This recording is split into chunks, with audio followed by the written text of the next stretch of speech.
Halo, saya Dewanti Subiantoro, General Manager Rumah Atsiri Indonesia, dan sekarang sedang berada di Atsiri di Sarinah. Minyak atsiri itu, kalau bahasa Inggrisnya adalah essential oil. Kalau saya sebut begitu, kira-kira lebih garet nggak? Essential oil itu atau minyak atsiri adalah saripati dari tumbuhan yang sifatnya itu mudah menguap sebenarnya. Jadi kurang lebih seperti itu. Menentukan kualitas ada banyak hal, dari mulai di mana dia bertumbuh, bagaimana dia kemudian dipetik dan diolah, sampai cara mengolahnya seperti apa. Itu akan sangat menentukan kualitas dari minyak atsiri tersebut. Pertama dari derajat kemurnian. Kemurniannya tentunya di atas 99%. Sebenarnya ada banyak indikator, tapi mungkin kita stick dari kemurnian itu dulu kali ya. Nah, proses pembuatannya itu ada bermacam-macam. Sebenarnya yang paling populer tuh ada 3 cara. Yang pertama itu adalah pengempaan atau pressing.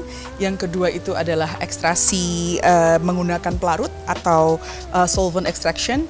Dan yang salah satu yang paling populer itu adalah penyulingan atau distillation. Yang saya sebutkan tadi 3 itu adalah cara yang paling umum digunakan. Kebanyakan kita pakai distillation. Ada berbagai cara yang digunakan, tapi yang paling umum adalah distillation. Ada 2 yang sudah sangat dikenal dan sebagai benchmark tertinggi minyak atsiri dunia, yaitu cendana atau sandalwood dari Nusa Tenggara dan patchouli. Patchouli ini sangat penting perannya untuk dunia industri wewangian, dan kita adalah eksportir terbesar dengan kualitas terbaik untuk dunia.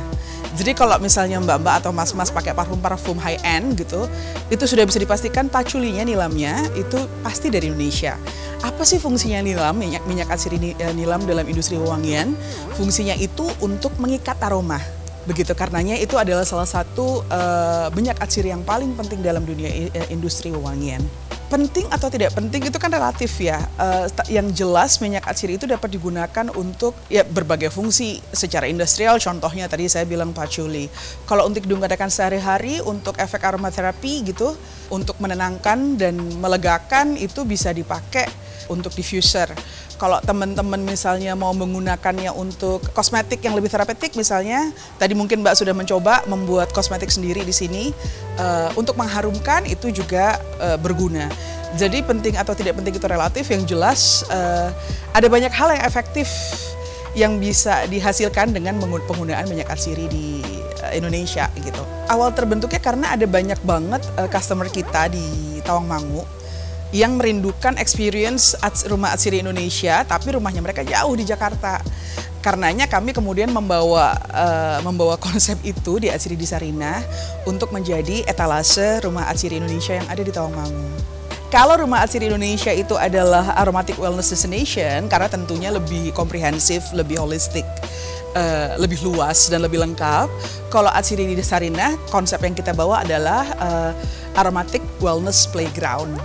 Gitu, tempat bermain. Karenanya mungkin tadi Mbak sudah experience masuk museum atsiri, experiencing kuis Persona Aura, bermain-main di ruang Persona Aura, membuat produk yang playful, yang menyenangkan, tapi tetap bisa experiencing aromatic wellness-nya. Wellness dalam pengertian kita pengen ketika orang datang ke sini, mereka experiencing sesuatu yang bisa membuat mereka escape sebentar dari hiruk-pikuk dan kesibukan ibu kota, berkenalan dengan konsep aromatic wellness. Karenanya di sini semuanya konsep kita pasti ada unsur aromatiknya, dari mulai makanan, museum, sampai aromatic shop. Kita pengen orang yang datang ke sini experiencing itu kurang lebih seperti itu, memperkenalkan konsep aromatic wellness melalui playground Atsiri di Sarinah. Fun and interactive. Kalau tren yang jelas dibandingkan let's say 5 tahun yang lalu, trennya pasti sudah jauh lebih meningkat gitu. Ada banyak hal yang membuat itu menjadi demikian. Salah satu contohnya adalah industri parfum Indonesia kan jadi meledak ya.